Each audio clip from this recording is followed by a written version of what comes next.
post na to sa Facebook mga suking tigpaminaw dunay usa diha nga perminting mo kontra sa atong post. Alright? Mo post tag kaayuhan kay ako nagtuo man gyud ko nga kaayuhan man atong gibalita. Kanang manghatag tagulay nga dili iya sa gobyerno. Si Congresswoman Cagas mipalit siyang kaugalingon para ihatag sa katawhan. Bisag unsaon na to nagbali-bali, unsa gud dautan ana? Unsa may sayop ang usa ka tawo mo palit og manghatag? Unsa may sayop? Wala gyud sayop. Butang nga ang mga tao mapasalamaton kung sa Tagalog pa namangha sa ginagawa. Takalitok Tagalog ano sa ginagawa ni Congresswoman Didi Cagas.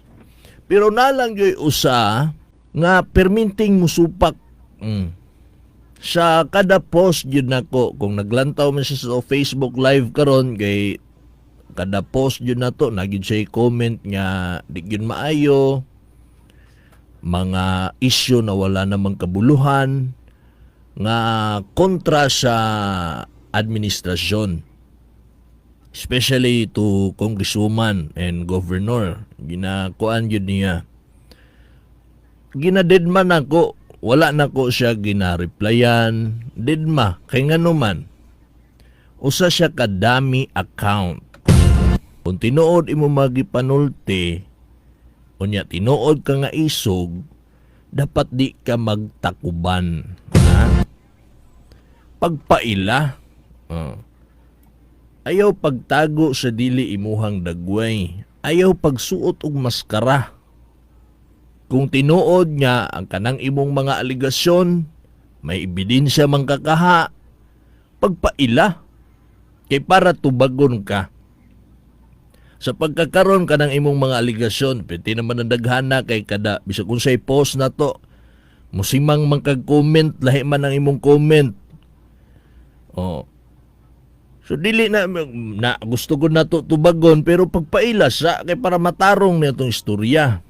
Kung gusto kag proper nga diskusyon, pagpaila di kay magtakuban ka sa laing account. So siya kadami account, so didmahon lang yun nato. Kanang iyang mga aligasyon lang yun na. Iya po ng katungod pero magpaila. Mao nang kanang mga dami account, dili gina nato ginapatulan ha, bisag kamo ayaw mog sukol og sinumbagay sa usa ka anino. Ayaw kay sa tinuod lang kuana kanang karong panahon na di nagyud na ang ngayang daginuton ng kanang makiglantugi kag usa ka di nimo makita. Tanawa unsay resulta aning atong gikumbatihan nga COVID-19 nga di makita. Di ba kaguliyang wa ta kabalo kisay mudaog, wa ta kabalo kisay nakapuntos sa atoa. Wa ta kabalo naka-score ba ta aning awaya sa COVID-19. Kay sa to nakita sige tagsukol sa virus nga di na to makita, pero tan-awan ninyo ang mga latest naga-increase gihapon ang cases.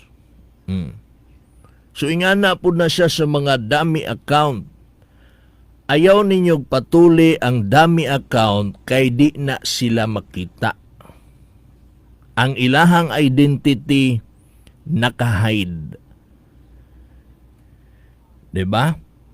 Ayaw ninyo nagpatuli. Dili ta mo patol busa kanang nagsigig comment sa ako, pasensya na di ta katubagon. As long as di ka magpaila. Okay? I-message ta ka sa privado, sa messenger. Diha ka, bisag diha na lang ka magpaila. Bisag kinsa na lay ginapangita ni mong mga tao. Diba? So dili na to na kuanon. Kaya ako karong panahon na gulong-gulo ng buhay. kining trabaho sa mga frontliners dili gyud lalim sa tinuod lang kay kailangan jud kamo gawas para mutabang sa uban.